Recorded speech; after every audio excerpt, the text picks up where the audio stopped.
ನಟ ದರ್ಶನ್ಗೆ ಕಾಯಂ ಜಾಮೀನಿನ ಭೀತಿ ಜಾಸ್ತಿ ಆಗ್ತಾ ಇದೆ, ಭಯ ಜಾಸ್ತಿ ಆಗ್ತಾ ಇದೆ. ರೆಗ್ಯುಲರ್ ಬೇಲ್ನ ಟೆನ್ಷನ್ನ ದಿನವೂ ದರ್ಶನ್ನ ಕಾಡ್ತಾ ಇದೆ. ಕೆಲವೇ ಕ್ಷಣಗಳಲ್ಲಿ ಹೈಕೋರ್ಟ್ನಲ್ಲಿ ಬೇಲ್ ಅರ್ಜಿಯ ವಿಚಾರಣೆ ಬರುತ್ತೆ. ಹೈಕೋರ್ಟ್ನಲ್ಲಿ ಬೇಲ್ ಅರ್ಜಿಯ ವಿಚಾರಣೆ ಬರುತ್ತೆ. ಇದು ರೆಗ್ಯುಲರ್ ಬೇಲ್ನ ವಿಚಾರಣೆ. ಈಗಾಗಲೇ ಮಧ್ಯಂತರ ಜಾಮೀನಿನ ಆದೇಶದ ಮೇಲೆ ದರ್ಶನ್ನ ಆಚೆ ಇದ್ದಾರೆ. BGS ಗ್ಲೋಬಲ್ ಆಸ್ಪತ್ರೆಯಲ್ಲಿ ಚಿಕಿತ್ಸೆಯನ್ನು ಪಡೀತಾ ಇದ್ದಾರೆ. ಆ ಚಿಕಿತ್ಸೆಯ ಸಂಪೂರ್ಣ ಮಾಹಿತಿಯನ್ನು ಇಲ್ಲಿಯವರೆಗೂ ಕೂಡ ಬಹಿರಂಗಪಡಿಸಿಲ್ಲ. ಇನ್ನೊಂದು ಕಡೆ ಹೈಕೋರ್ಟ್ನಲ್ಲಿ ಈಗ ವಾದ ಪ್ರತಿವಾದ ನಡೀತಾ ಇದೆ. ರೇಣುಕಾಸ್ವಾಮಿಯ ಕೊಲೆ ಕೇಸ್ನಲ್ಲಿ ನಟನಿಗೆ ರಿಲೀಫ್ ಸಿಗುತ್ತಾ? ಹಾಗಾದರೆ ಇವತ್ತು ದರ್ಶನ್ ಪರವಾದ ವಾದವನ್ನು ಮಂಡಿಸ್ತಾ ಇದ್ದಾರೆ. ಇವತ್ತು CV ನಾಗೇಶ್ ಬಳಿಕ SPP ಪ್ರಸನ್ನಕುಮಾರ್ ವಾದ ಮಂಡನೆ ಮಾಡ್ತಾರೆ.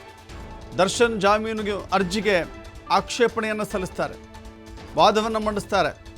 ಸರ್ಕಾರಿ ವಕೀಲ ಪ್ರಸನ್ನಕುಮಾರ್ ಹೈಕೋರ್ಟ್ ನ್ಯಾಯಮೂರ್ತಿ ವಿಶ್ವಜಿತ್ ಶೆಟ್ಟಿ ಪೀಠದಲ್ಲಿ ವಿಚಾರಣೆ ಆಗುತ್ತೆ. ಒಟ್ಟು ಇವತ್ತು 6 ಆರೋಪಿಗಳ ಜಾಮೀನು ಅರ್ಜಿಯ ವಿಚಾರಣೆ ಇದೆ. ಇದೇ ಪ್ರಕರಣದಲ್ಲಿ 6 ಆರೋಪಿಗಳ ಜಾಮೀನು ಅರ್ಜಿಯ ವಿಚಾರಣೆ. A1 ಪವಿತ್ರ ಗೌಡ, ನಾಗರಾಜ್, ಲಕ್ಷ್ಮಣ್, ಅನುಕುಮಾರ್, ಜಗದೀಶ್ ಇಷ್ಟು ಜನರ ಜಾಮೀನು ಅರ್ಜಿಯ ವಿಚಾರಣೆ ಇವತ್ತು ಬರುತ್ತೆ. ವಿಚಾರಣೆಯನ್ನು ಕೋರ್ಟ್ ಕೈಗೆತ್ತಿಕೊಂಡಿದೆ.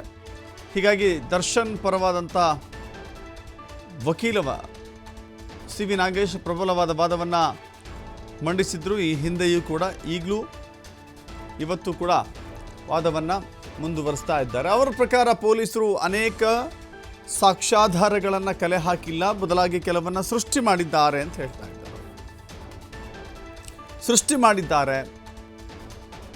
ಸೃಷ್ಟಿ ಮಾಡಿ ನನ್ನ ಕಕ್ಷಿದಾರ ಅಂದರೆ ದರ್ಶನ್ನನ್ನು ಕಟ್ಟಿ ಹಾಕುವಂಥ ಪ್ರಯತ್ನ. ಸೊ ಹೀಗಾಗಿ ಈ ವಿಚಾರದಲ್ಲಿ ದರ್ಶನ್ಗೆ ಈ ಯಾವ ರೀತಿ ವರವಾಗಿ ಮಾರ್ಪಡುತ್ತೆ ಅನ್ನೋದನ್ನು ನೋಡಬೇಕಾಗಿದೆ. CV ನಾಗೇಶ್ ಅವರ ವಾದ, ಅವರ ಆರೋಗ್ಯದ ಸಮಸ್ಯೆ, ಪೊಲೀಸರ ಲೋಪದೋಷಗಳು ಅಂತ ಏನು ಹೇಳ್ತಾ ಇದ್ದಾರೆ ಅದು.